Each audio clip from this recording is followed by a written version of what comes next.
What's going on, guys? Welcome to this week's meal prep. It's gonna be a keto meal prep. I've gotten a lot of comments about doing a keto meal prep. I've also worked with many people who have done a keto meal prep and just had great success with it. So if you're interested in following a keto meal prep, I highly recommend this video, not just because it's my video, but because I create, I think, some of the best meal prep videos on YouTube. You can dispute me if you like, but I think they're pretty good. For this meal prep, I'm also doing the hard copies like I have done for a few other videos, where it's a printout. It's got all the groceries, the cooking utensils, the cooking instructions, the macro breakdown, when to eat the meals. So it will cost just a few dollars, but these meal preps, when I do that printout and all that type of stuff, I think it really helps. I mean, I like the printout, so when I go to the grocery store, I can just mark stuff off the list. It's just easier. But yeah, these take so much longer. I do have to charge kind of for it, but all the instructions and all that type of stuff, you could just watch this video and you could do it. But again, if you want the hard copy and you want to support me doing more of these videos, which it really helps and I really appreciate it, see the link in the description and I really appreciate it. But enough with that. Let's get into this meal prep. I'm gonna start with the groceries. We're gonna get into the prep and we will wrap it up with packaging the meals. Check it out. I hope you guys enjoy. Alright, this meal prep is going to be slightly different than all my other meal preps because of your guys' wonderful comments and feedback. I think I've got something you're really going to like. There's actually going to be two variations of the meal plan you could follow. One of the meal plans is going to be around 22 to 2300 calories, and that's what you're going to see in this video. And the other meal plan is going to be about 1600 to 1700 calories. The groceries, the cooking instructions, all of that are essentially the same for both plans, except when it comes to weighing out the food, the measurements will vary slightly. And don't worry, when it comes to weighing out the food, I will put indicators on the screen so you know exactly how much to put in each container or weigh out for each item to follow the plan that you would like. Now that we have that out of the way, let's start cooking. So I'm gonna fill the sink up with cool water, just enough to cover the salmon so I can thaw them out because they are frozen, they need to thaw. And this should only take about an hour or two. So while those are thawing, I'm gonna start prepping the vegetables. So I got my cutting board here. I'm gonna start rinsing and then dicing up some of the vegetables that are gonna be in this meal plan. And if you would like to choose or pick other vegetables, you're more than welcome to do so. Same with like spices and things like that throughout this meal prep. I generally like to keep it simple with a lot of my recipes, especially when making items in bulk or making food in bulk, because if I add a certain spice or a certain marinade, you're gonna be eating the same meal with the same flavoring, with the same seasoning on it every day throughout the week. Whereas if you just use very simple seasonings, we know salt, little pepper, maybe something else you would like, something simple. Then when it comes time to eat the meal or reheat the meal, and I know I'm getting ahead of myself, but you can then add additional spices, sauces, marinades, which can completely change the meal. So just keep that in mind when you make these types of meals and you notice why I'm making them so simple. It's because later I can change up the meal's flavoring, which then gives me a little bit more variety. Just wanted to share that little tip. But anyways, now I'm actually cutting up a red onion, and this red onion is going to be used in the taco salad. And I'm really just trying to dice this up into smaller bite-sized pieces. And then I'm going to move on to the next vegetable. This cutting board is really nice because it has these little like pull out compartments.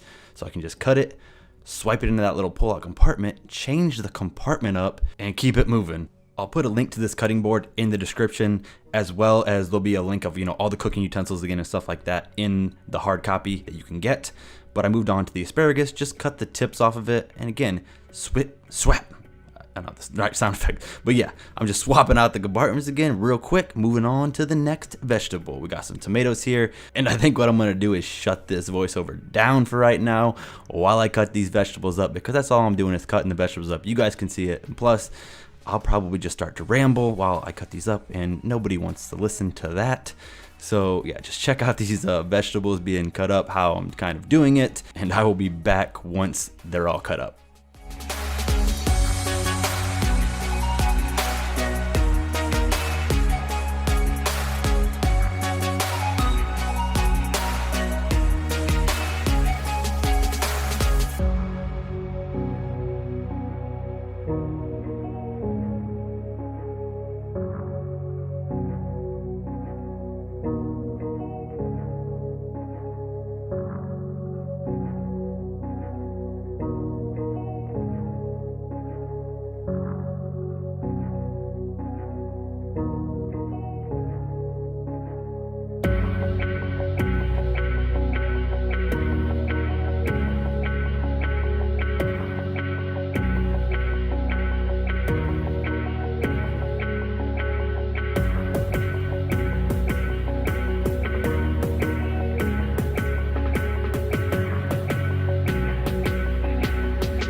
And I'm back, just as I'm finishing up the broccoli.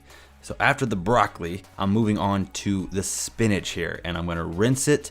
And then what I'm gonna want to do is let the spinach dry out. So I'm gonna get some paper towels, lay them out, kind of separate them a little bit. What I wanna do is let them dry out. So that's why I have the paper towels and I'm kind of spreading them around, is I wanna give these time to dry out before I start to cook with them. And we're not just gonna stand around and watch them dry out, like watching paint dry. We're not gonna do that. We're gonna move on. So I'm moving on to the bacon.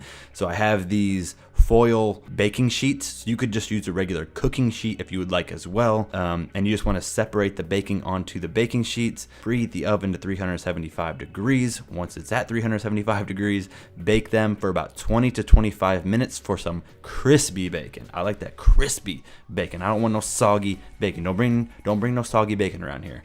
You wanna crisp it up. If you want it soggier, you can cook a little less, but 20 to 25 minutes will get you that delicious bacon right there. And then I'm gonna move on to just getting the broccoli, and I'm gonna get some extra virgin olive oil. I'm gonna get some salt, I'm gonna get some pepper. And since the oven is already preheated to 375 degrees, I can then just pop these right in the oven. So a lot of times when I prep, I kind of do it in a certain way that I can maximize my time, I guess, or get the most done in the least amount of time. So the asparagus is gonna cook for the same amount of time as the broccoli. So I'm gonna put this in the oven the same time I put the broccoli in the oven. So again, extra virgin olive oil, salt and pepper. And yes, I am counting the salt and pepper into all of my, or not salt and pepper, the extra virgin olive oil into all the macros. And those are gonna bake for about 14 to 18 minutes. And then I'm gonna move on to the ground beef. I got a little bit fattier ground beef, 85/15, because again, it is keto, so fat is important. You want to stay in ketosis, so we didn't need to get that lean beef. We can use this fattier beef, which is, it was organic. It's going to taste pretty good. And for seasoning, I decided to go with this Weber Chicago steak seasoning. I think it tastes really good with the taco salad, so that's why I decided to go with it instead of just using basic salt and pepper. But that's gonna cook for about 10 to 12 minutes, and you just want to make sure there's no pink on the, pink in any of the pieces when it's done. And then I'm going to strain it, but instead of straining it right down the drain, I'm going to strain it into that little bowl, because you don't want to pour grease right down the drain. And now I'm going to move on to the steaks. So I'm going to use some butter for the steaks, this pure Irish butter. You could get a different kind of butter if you'd like, but I really like this butter. I think it has a good flavor to it and pretty simple ingredients in the butter. And I'm just gonna sear it with some salt, some pepper, and it's only gonna cook for about 2 to 3 minutes per side.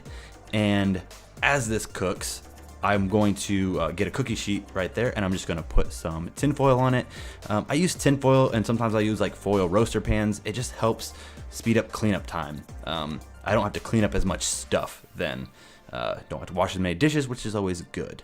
But yeah, after about 2 to 3 minutes, I'm gonna have a nice little sear on this side, and then I'm gonna let the other side cook for a minute or 2 minutes, or 2 to 3 minutes, and then I'm gonna take them off, and I'm going to actually then throw them into the oven. I love to kind of sear them on the stove and then bake them in the oven, and I'm just gonna throw them in at 375 degrees and just cook them for about 5 to 10 minutes. It depends on how thick the steak is, as well as what you would like it, how you'd like it done. All right, and then I'm gonna move on to the salmon. Now, there are many other salmon options that you could have picked, and I probably should have went with, and would have probably been healthier. These are not the healthiest just because of, look at all that sauce in there. Now, I do not use all that sauce when I bake these, so I'm gonna have to adjust the macros a little bit because I'm not using all that sauce, so I can't count all that sauce into the macros. You will be able to see the adjusted macros in the plan, and I'm gonna bake these at 415 degrees for 12 to 14 minutes. And then what you're gonna wanna do is take the skin off. So I'm just dragging a fork kind of right in between the skin and the piece of salmon, and then just again, just kind of getting the skin off. I don't eat the skin of it. I've known people to eat the skin, but I don't think it tastes very good. I guess you could if you would like. And then I'm gonna take some butter, and I'm gonna put it into a pan, get it hot. I'm also gonna take some extra virgin olive oil and put it in a different skillet. So one skillet has butter, the other skillet has some extra virgin olive oil. And I'm gonna saute the mushrooms, and then I'm gonna saute the spinach. And I'm cooking both the mushrooms and the spinach at a medium-high heat. So the skillet's at a medium-high heat. I'm gonna add some salt and some pepper to both, and just take a look at that spinach, look at how much spinach in there, because it will shrink down a lot. So you'll have a full bag of spinach and it's gonna shrink down quite a bit once it's done. The spinach is only gonna take about 3 to 4 minutes to cook down at a medium-high heat, and then the mushrooms will take more like 7 to 8 minutes. And then I'm gonna set the spinach aside and repeat the process. So I just added more extra virgin olive oil. I'm gonna cook the rest of the spinach, add the salt, pepper, all that good stuff. And then once the mushrooms are done, the same thing, you're gonna set them aside. And then I'm moving on to the eggs. So the breakfast is gonna have eggs. So I'm taking 4 eggs, I'm gonna crack them in a bowl, I'm gonna whisk them up, I'm making some scrambled eggs, and I'm taking, I took some butter and I put it into the skillet, and I got this nice and hot, medium-high heat, and I'm just gonna cook these eggs, a little bit of salt, a little bit of pepper, and it's only gonna take about 4 to 5 minutes. And this is actually 2 servings. So for breakfast, each breakfast meal is gonna have 2 eggs. And here in just a second, I'm gonna explain more what I'm talking about, because that's all the cooking we need to do. The cooking is done. Now we need to package up the food. And as I promised at the beginning of the video, I'm gonna put the measurements for each meal plan on the screen as to how much you need to weigh out. Certain items will be the same, so just keep that in mind, but hope that helps. And with the eggs, I'm actually only weighing out 2 days worth, or making 2 meals of the breakfast, because I don't like making eggs for more than a couple days. So that's the only reason I did it this way.